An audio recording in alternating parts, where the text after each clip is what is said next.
Welcome to the news review. I am Vina Peters. Today we will be focusing on university education in Africa.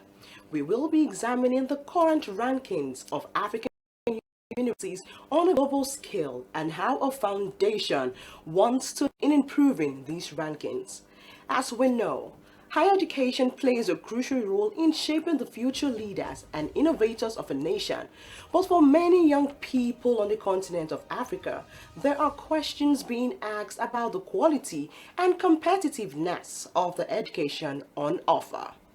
According to a recent report, Nigerians spent an estimated $11.6 billion on foreign education between 2019 and 2022.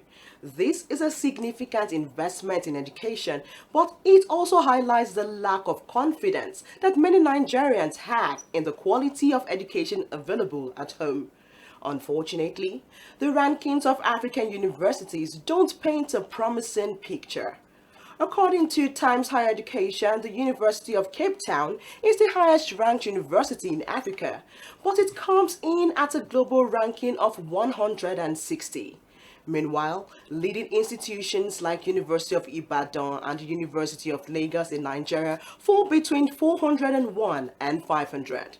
As of today, only 3 African universities are in the top 300 globally, and they are all located in South Africa. But the African Heritage Foundation is determined to change this. Their goal is to bring 25 African universities into the top 300 by 2030. So, how does the African Heritage Foundation plan to achieve this impressive feat in just 7 years? And what impact could improving the rankings of African universities have on the continent's development? Joining me to explore these questions and more is the founder of Africa Heritage Foundation, Ambassador Tunde Adeniji. But we'll take a quick break, and when we return, you get to meet the ambassador. We'll be right back.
What's poppin'? Welcome back. This is still G Sport on Unilag TV, and now it is time for Shot O'Clock.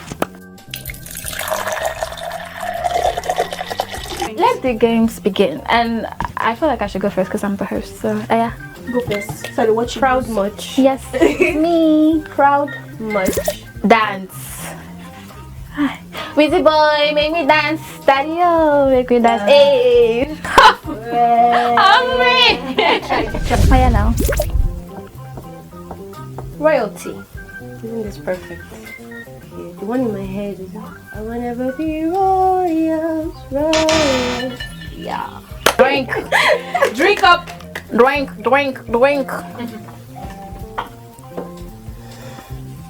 Take a shot. Pass it. Okay. Abi?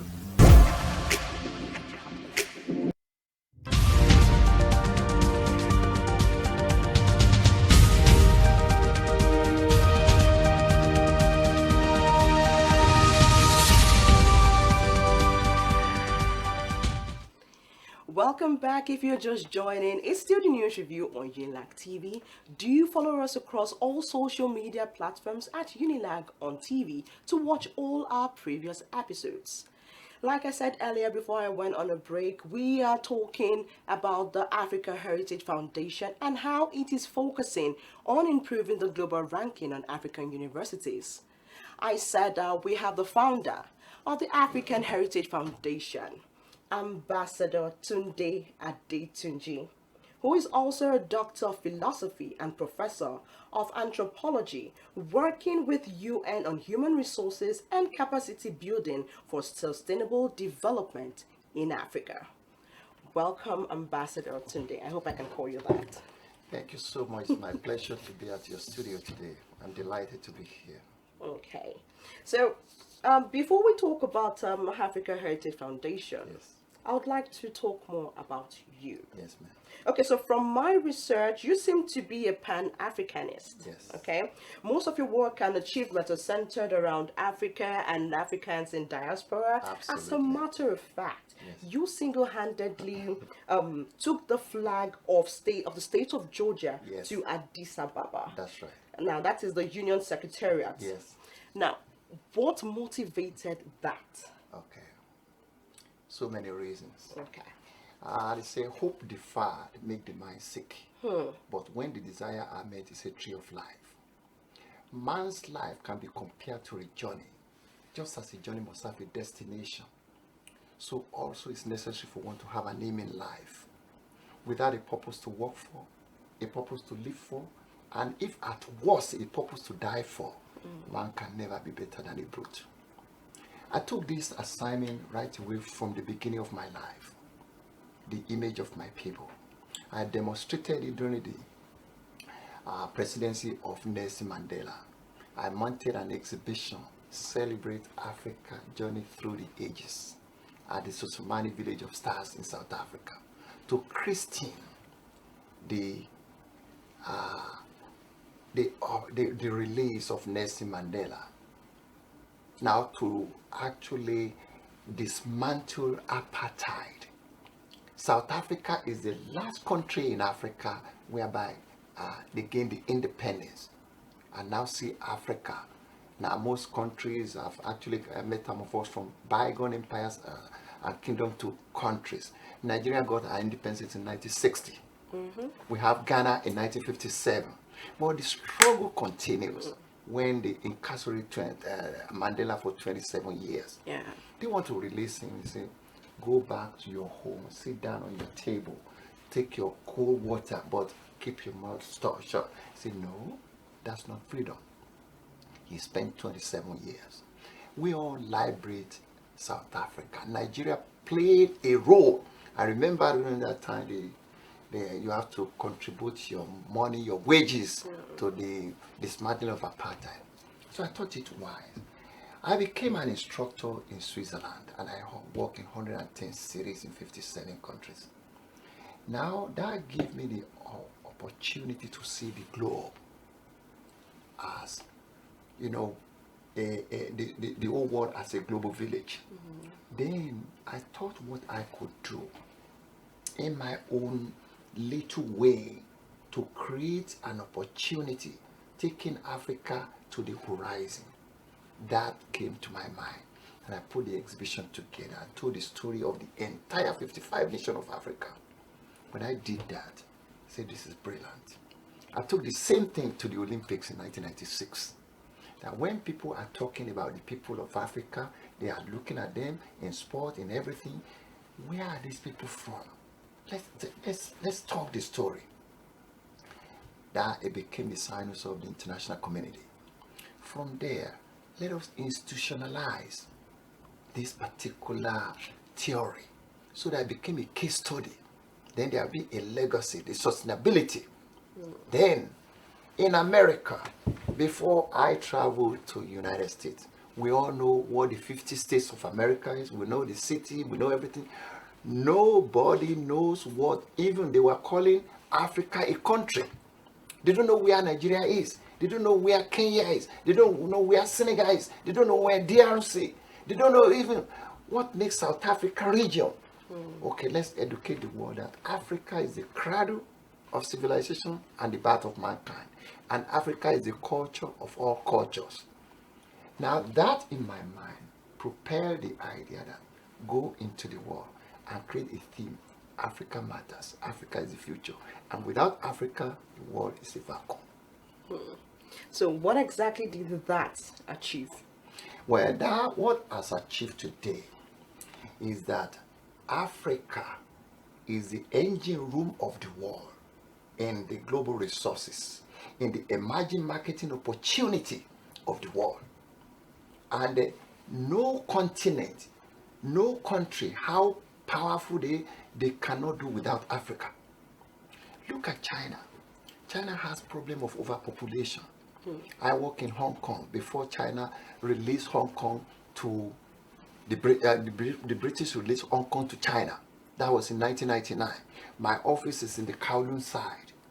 Now, China is looking at we have overpopulation. How do we manage ourselves? How do we manage our economy? Then they were looking for answer. Come the answer, America outsourced goods and services to China. They gave them the antidote, the power to see how they can now globalize, how they can now steal from the ideas. They took it. Look at China today. They plan themselves across the world and they are in charge of the world economy.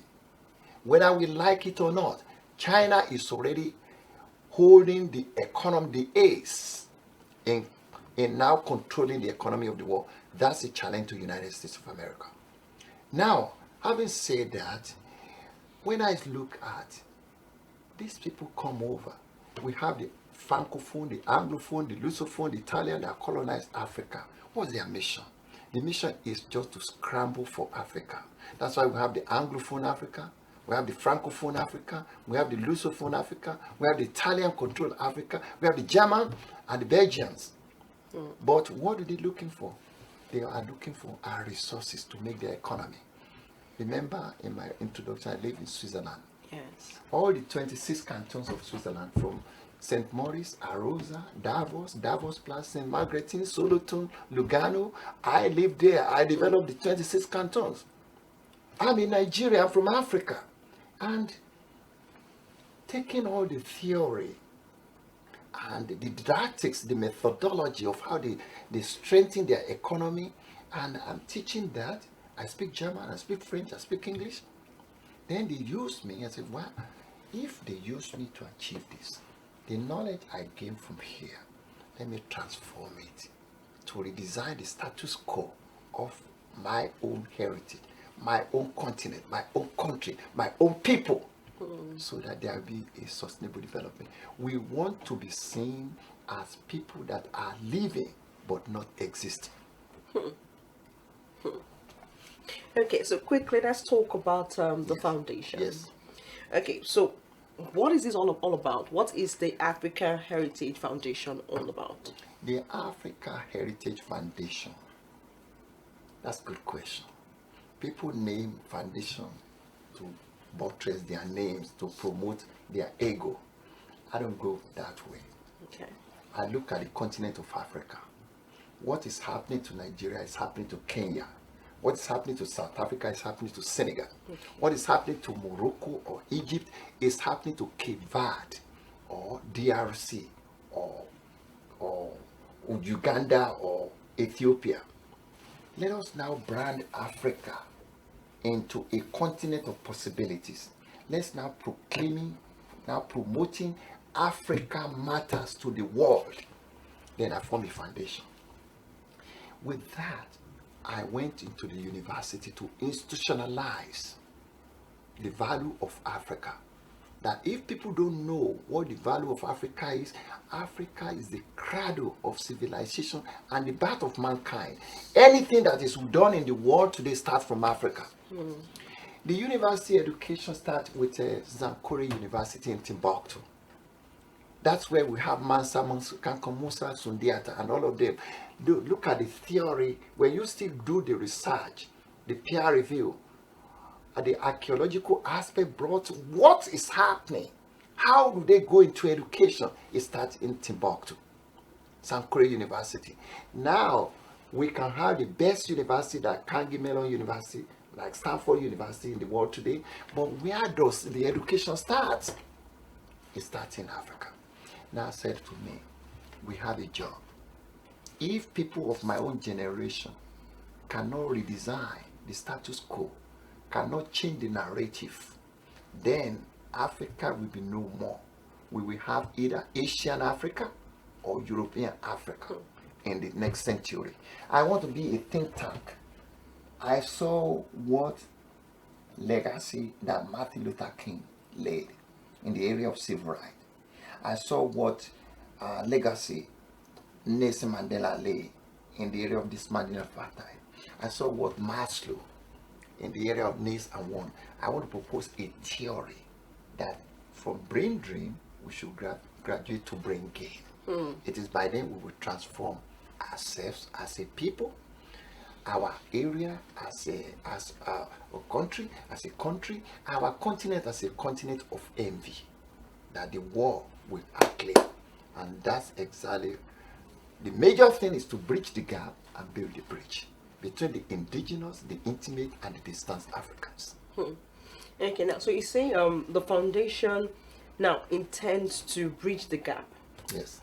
And it also intends to improve African universities' ranking globally. Yes.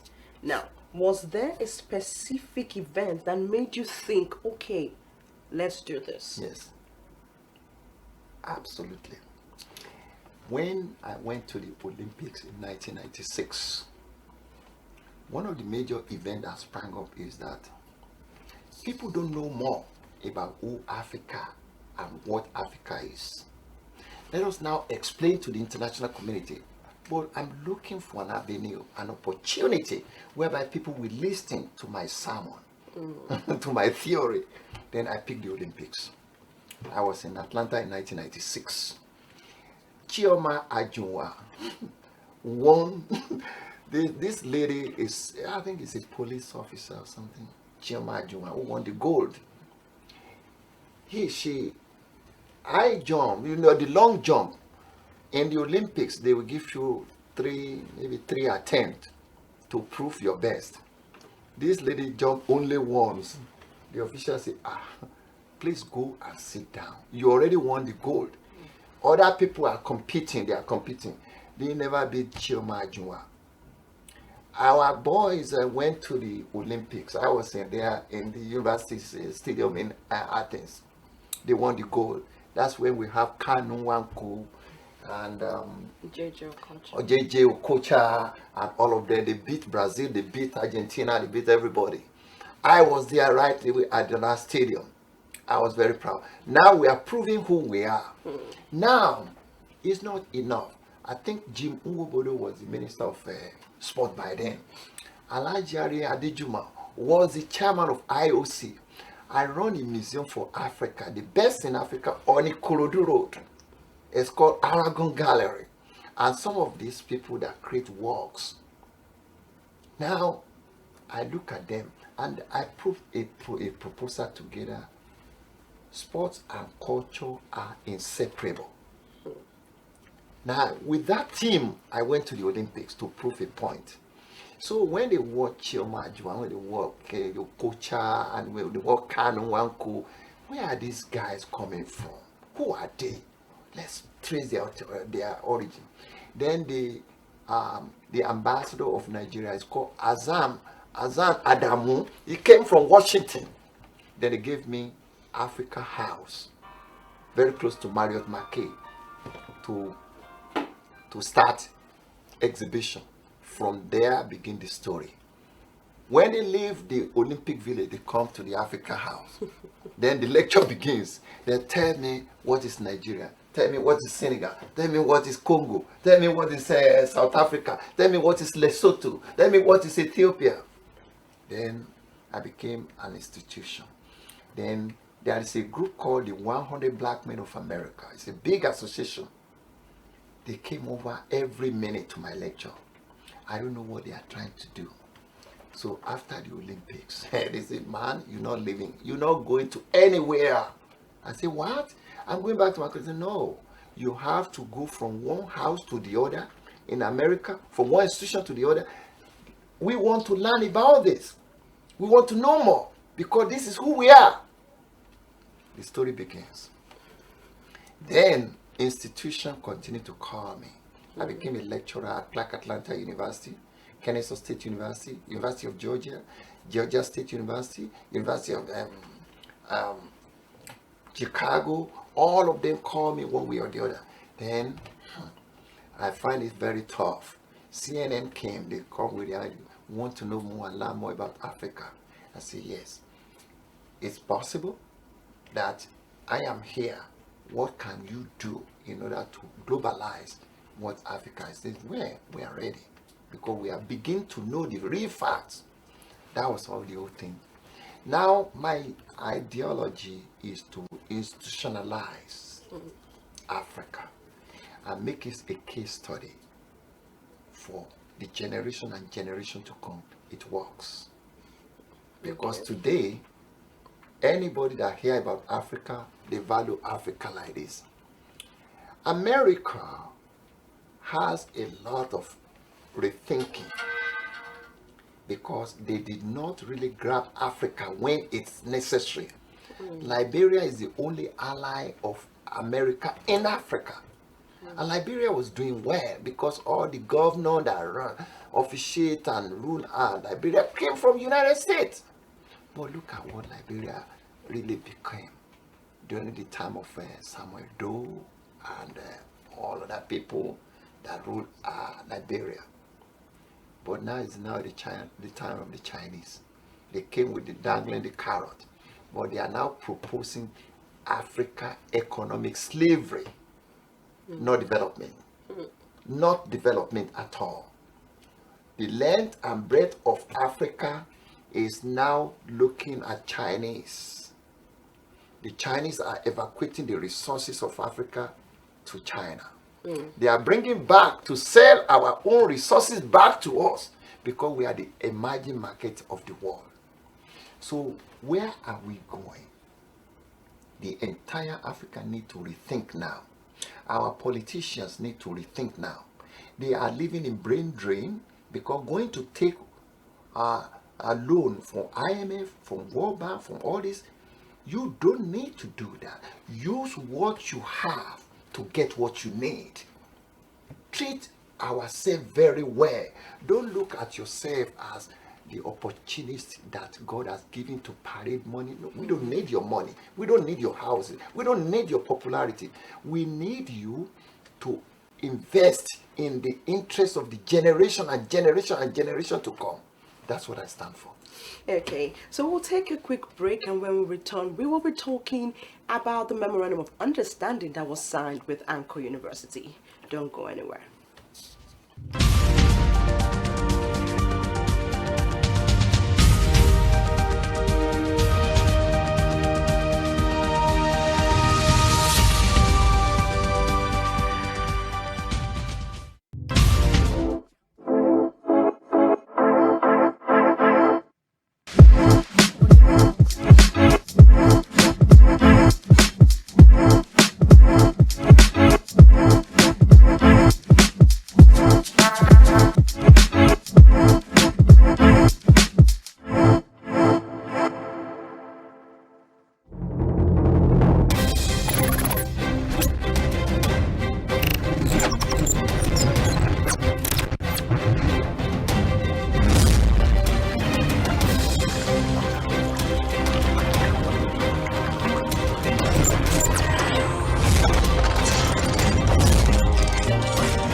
welcome, guys.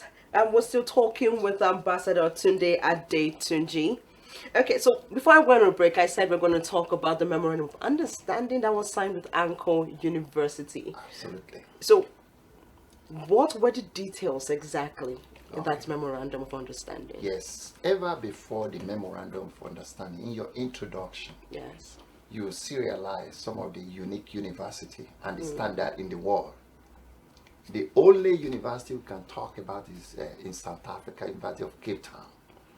But they still don't measure to the standard of Carnegie Mellon University or Stanford University. I've been there. I saw the standard.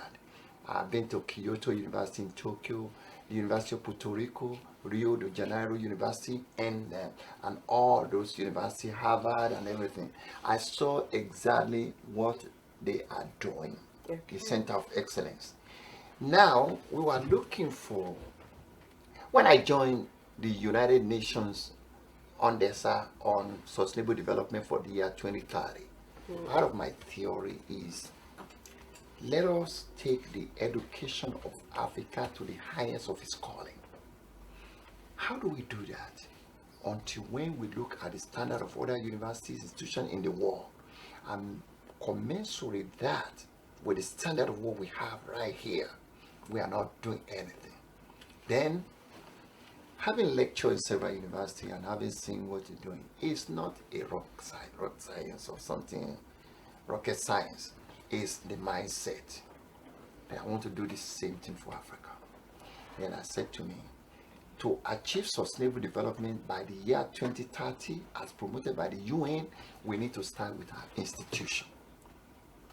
These are the people that will now take us from the parking lot to the palace of education, of sustainable development, of human resources and capacity building, of living.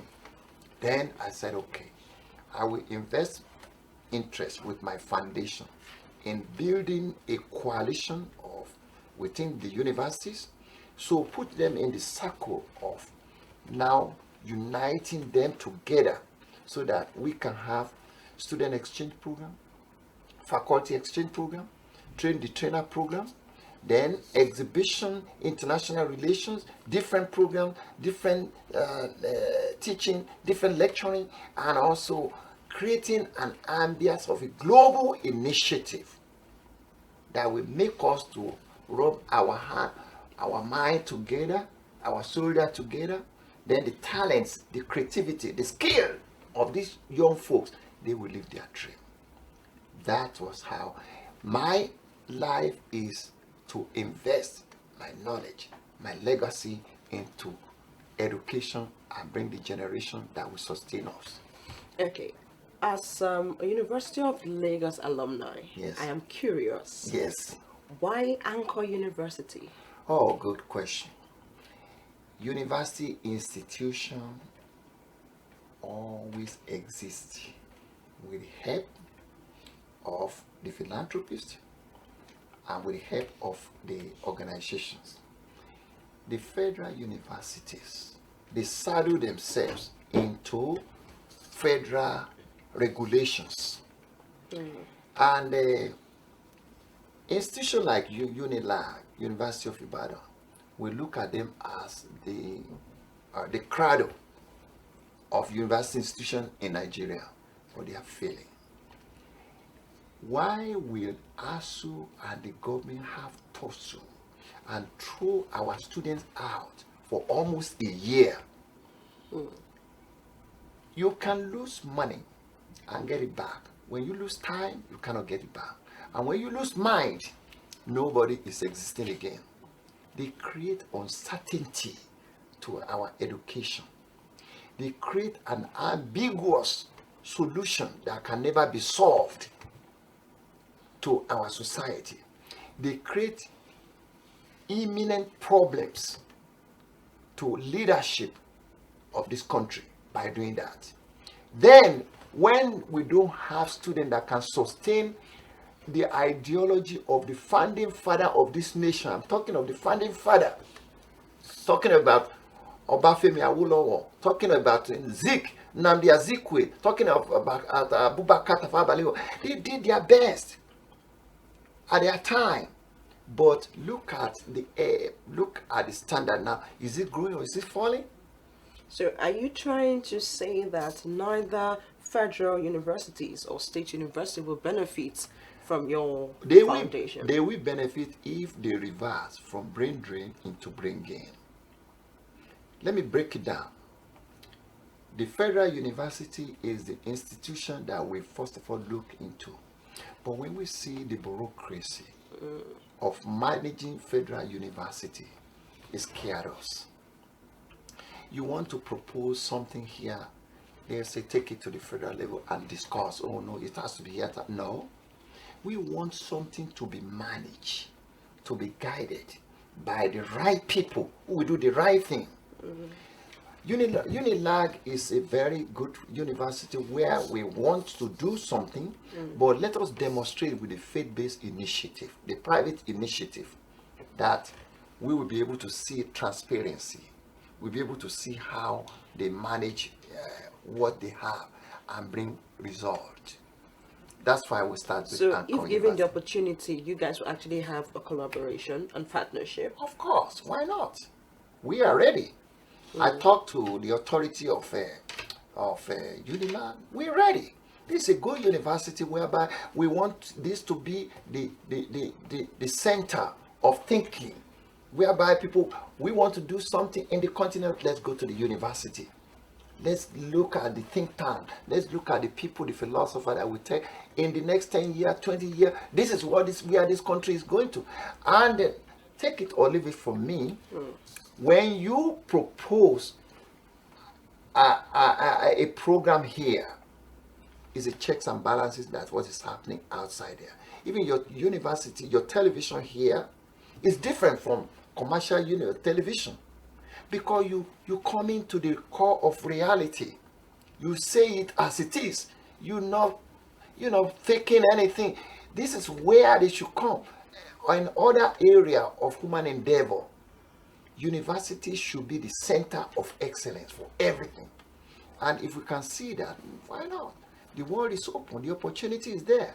So we are ready. Unilag, here we are. Okay, so let's talk about funding. Yes. Because we know that to achieve what you're talking about, you're going to spend a whole lot of money. Absolutely. So how do you intend to go about it? Well, I made it in my statement. University institutions are supported and guided and funded by organizations all over the world, philanthropists all over the world, individuals that have amassed money, alumni. The alumni of this university alone can take this university to anywhere, because they are successful people all over the world. But who will gather them together? I will gather them together. And when we do that, the purpose of doing that is to now create a center of excellence. Some of them could be champions of industry, could be president of a country, could be a minister in the World Bank and everything. But where is their nucleus? If this university does not bring them up, will they be where they are? Give back to the community. Let me make a kind of analysis. We are parents. We give back to our children. When the children is going to school, it's your responsibility. When he's doing this, it's your responsibility. Now, your children that now become a world star, will he forget you? No. Will he? Look at Messi. He won the World Cup. He went to his mother and Mama, you did well for me. Because look at that. That instant will all be there. The same thing should happen. When you look at the list of the alumni of this university, they are all over. They are leaders in the world. You may not even know them where they are, but their work resonates. So, I will get the money. And I want to get the money and they use it well for that purpose. That's where we are. Aside funding, yes, what other challenges could you possibly encounter in order to achieve this goal? The challenges that we encounter, number one, is the area of accountability, is the area of transparency, is the area of sincerity and honesty, because it's only a teamwork that can make the dream work. There are three kinds of people: those who make things happen, those who watch things happen, and those that wonder why and how it happens. Part of my job at the UN is to moderate program Africa Solutions to Africa Problems. If we do not solve our own problem ourselves, nobody is going to solve it for us. So let's start. Charity begins at home. The problem we encounter is the area of sincerity and transparency. I don't need to be here all the time. My own is just to make a phone call. The grant is coming. The project is coming. This particular program is coming. The people on the ground knows exactly what to do, and they deliver. Once you have that trust, things will go well. We don't want people to sabotage. We don't want people to politicize. We don't want people to manipulate. Because we are not doing it for ourselves. We are doing it for the future of the generation of this country. And mind you, you can only become more successful when you help others to be successful. That's very true. That's very. Bearing that in mind, I know you have done a whole lot of work. Yes. With Africans in diaspora. Yes. So, what role do they contribute in improving African university rankings globally? Well, this is a very tall other question, and I appreciate you ask these questions. Many people that left the shore of Africa, different people get abroad to the diaspora through different means. And the first objective is for them to secure their life, to secure their well-being. But beside that, I always tell them, without heritage, there is no horizon. You may leave the shore of Africa looking for greener pastures, but you already have greener pasture in you. Develop that greener pasture in you. It's a tall order now to galvanize and also to make some of them realize that even though the situation that takes you abroad may not be as good as you want it, but you already got abroad. Make the best out of the situation and come back to realization that you must have to remember, I want it to be out of Africa, back to Africa. But it's tough. That is one of the assignments I put myself in. This is the 40th year anniversary, but I'm very successful because everywhere I speak, people want to listen. And everywhere I say, they now realize, yes. To be honest with you, let me say this in this station today, the best president that will rule Nigeria is coming from the diaspora. The best president that will rule and liberate Africa, not only Nigeria, is coming from the diaspora. I call what is going on rumble in the jungle. What is going on right now is rumble in the jungle, in the sense that if you don't have big money, big name, I cannot parade yourself. You cannot, people will not. No, the world is changing. Give an example. I was actually a witness when President Obama wanted to become the president of America in 2008. I know him very well. He was a senator in Chicago. He came to Atlanta and he said, in the convention, I want to become the president of America. The civil rights people look at him. What's this man saying? Who is he? Who knows him? His father is not in the civil rights. He doesn't have big oil well like the Bush of transition of, you understand what I'm saying? And no legacy of presidency. You better stop your mouth so that when they hear your name, you will not spoil your name. The people will not want. You say, I want to become the president of America. The race began. Hillary Clinton was the wife, with the first lady under President Clinton. And everybody said, yes, this is the next president. But people that saw the talent in Obama, Say, yes, this man is talking reality. How do we support him? How do we make him to become what he wants to? Obama was one of the best presidents in America today. True. And people listening to him because he has what we call wisdom and understanding. That's what we need. That's what we need. You don't need to have bag of money before you command the attention of the people. I speak in any country, they invite me. Who am I? Just a young somebody who was raised in Lagos, who live in the Kwaja, who goes through the traffic of third mainland. He's speaking and people are listening. Why not? But I'm not speaking for myself. I'm speaking for my people. That's why I want it.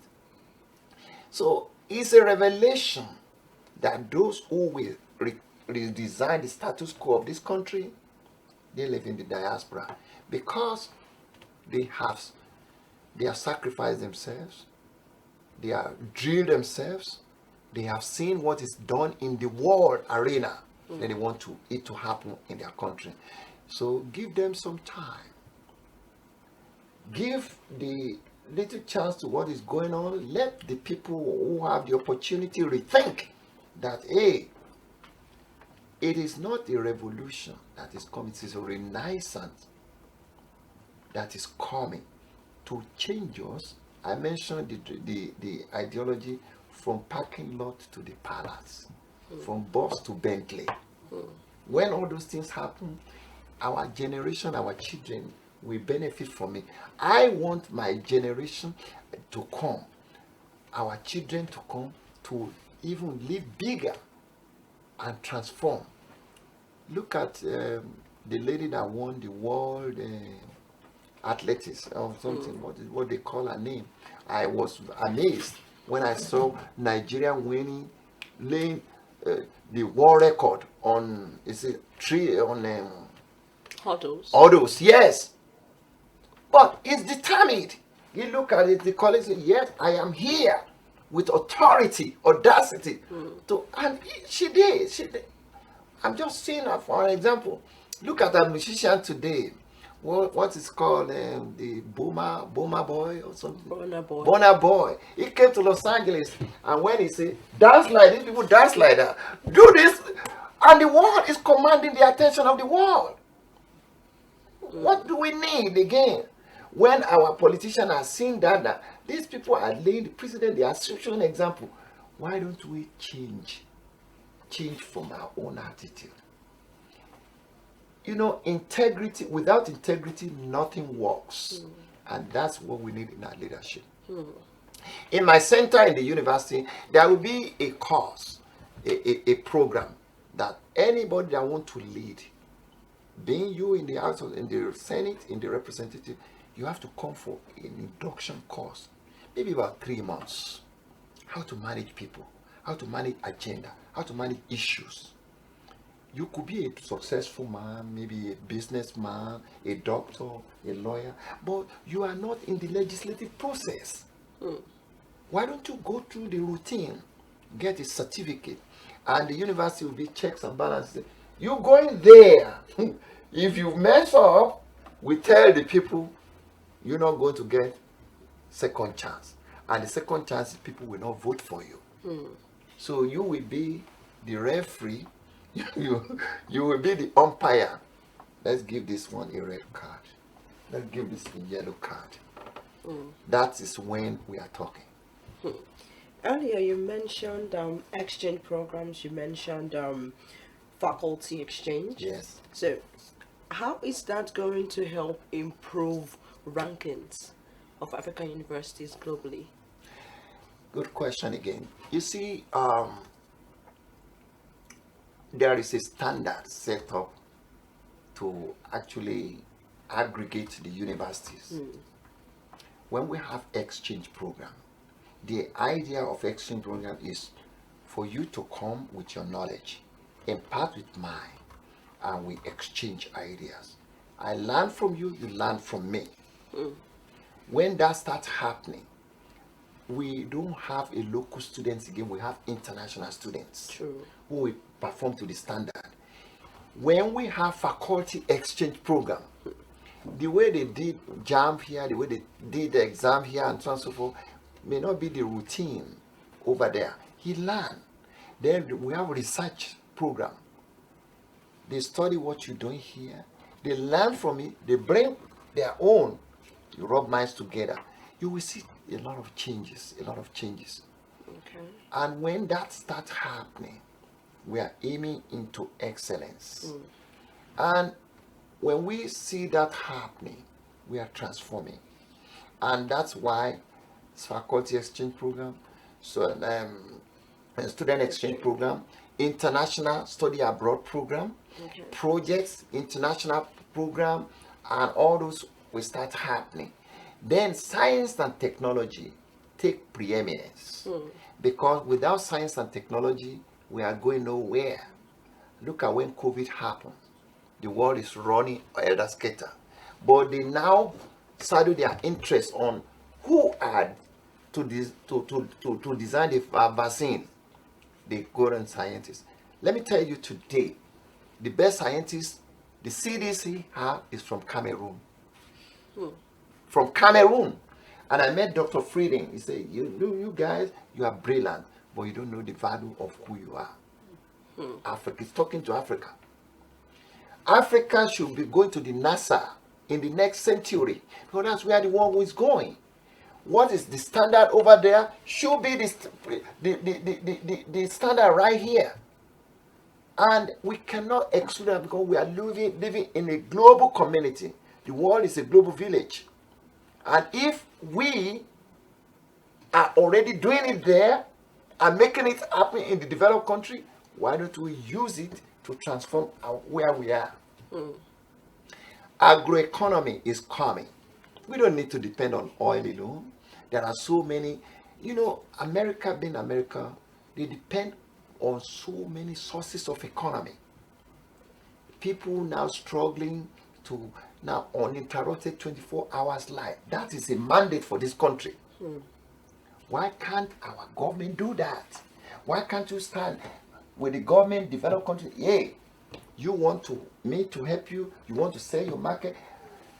Help me to establish uninterrupted 24 hours. That's what I will need for my people.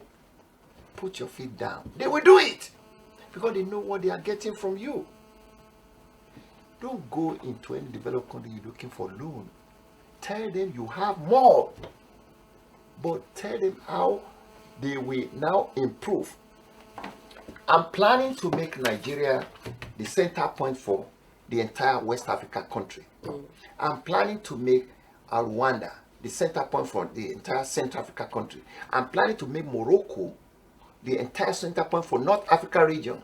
And I'm planning for South Africa region to make South Africa the entire center point for South Africa region. 5 of these universities will be in Africa, whereby we train people with intellectual, artificial intellectualism for what they need to do. These are the people with IQ who think beyond. When we have that, Africa will command the interests of the international community. When our worst fear is not that we are inadequate. Our greatest fear is that we are too powerful beyond measure. But we ask ourselves, who are you to be visionary? Who are you to be talented? Who are you not to be? We are all children of God. Our playing small does not really matter, so that other people around us will not feel intimidated. As we liberate ourselves from our own fear, our presence automatically liberates others. Thank you so much, sir. It's been a pleasure having you on the show. Yes.